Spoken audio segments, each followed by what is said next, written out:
Hi, my name is Shen, and this is my biofuel video. Okay, to start, I'm going to be talking about biodiesel. So what is biodiesel and how is it a biofuel? To start off, what a biofuel is a fuel derived directly from living matter. An example of this would be biodiesels, ethanol, methanol, and biogas. Biodiesel itself is a renewable biodegradable fuel manufactured domestically from vegetable oils and animal fats. It's used for the transportation of fuels, for example, basically it could be used in cars or in trucks. It's either a substitute or a diluent for petroleum. Biodiesel is blended in various proportions with petroleum-based diesel, and it's used for mostly transportation or to fuel vehicle engines. To fuel vehicle engines. Its primary function is to be a substitute because it emits fewer greenhouse gases and can be produced repetitively in comparison to fossil fuels. So how is it made? It's made through the use.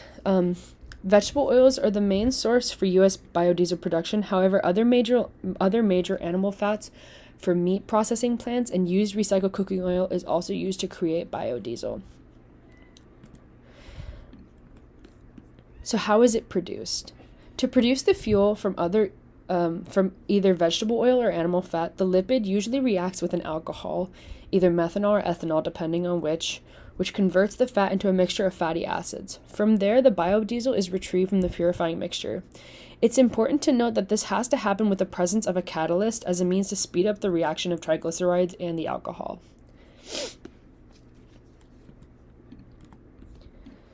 So the development status of the fuel, if it's still in research, is it still being developed? So biodiesel is the second most used and produced biofuel in the U.S. It's widely used, however, not by itself because it's more expensive to produce in comparison to petroleum jelly, and it also can't be stored at cold temperatures, so it has to be transported through rails, trains, or truck. And because of its properties and characteristics, a lot of times it's only used partially for things like dissolving sediments in petroleum fuel tanks, or blending with petroleum for vehicular use. A good example of this is going to sound a little bit odd, but my father, he's an engineer, and he gave me an example of it where with renewable diesel, you can replace petroleum with another renewable diesel. It's a 1-to-1, it's easily replaceable. But with biodiesel, because of its chemical properties, it has to be 50% and 50%, and it has to be diluted with petroleum. Otherwise, its properties will limit its ability to work in a vehicle, let's say. Okay, so now let's talk about the carbon footprint and biodiesel's effect on it. Based on research done by the Argonne National Laboratory, carbon emissions from 100% biodiesel are almost 75% lower than the emissions produced from petroleum diesel. More specifically, the emissions include unburned hydrocarbons, carbon monoxide, sulfates, and other particulate matter. Over here you can see a graph of the emissions caused by biodiesel and how it directly goes down. And then to talk about another thing would be the economic impact of biodiesel, or specifically biofuels. According to the Biotechnology Innovation Organization, with the implication that U.S. biofuels production grows to 60 billion gallons by 2030, around 400,000 jobs would be created, which would result in over $110 billion being produced from this market itself by 2030. These jobs are being directly created through this production, and the economic output that would come from this would be around $110 billion, and it would range to about $300 million in economic gain in the future. This is important to note because I think as we go on, there has been more advertising to the public.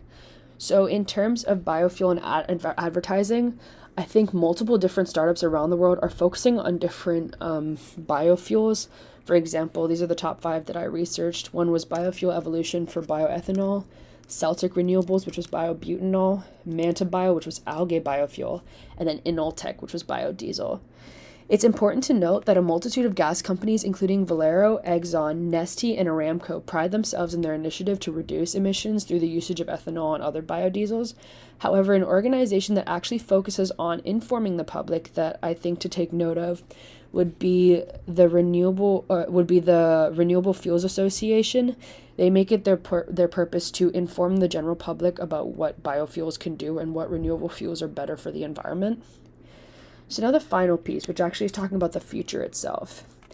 I think it's important to note that the federal government does provide an array of subsidies to increase the consumption of biofuels, like for example, corn ethanol. These subsidies include tax breaks, grants, loans, and guarantees. And the government also imposes a mandate. This is known as the Low Carbon Fuel Standard. This basically is, to summarize it in easy terms, this means oil and gas companies are increasingly being forced to produce renewable feedstock-based fuels, and are forced to use reusable renewable energy as a means to better their environment. The government, I think, as a future plan, utilizing government grants as well as tracking resources would be a way to mandate change so this becomes mandatory for organizations.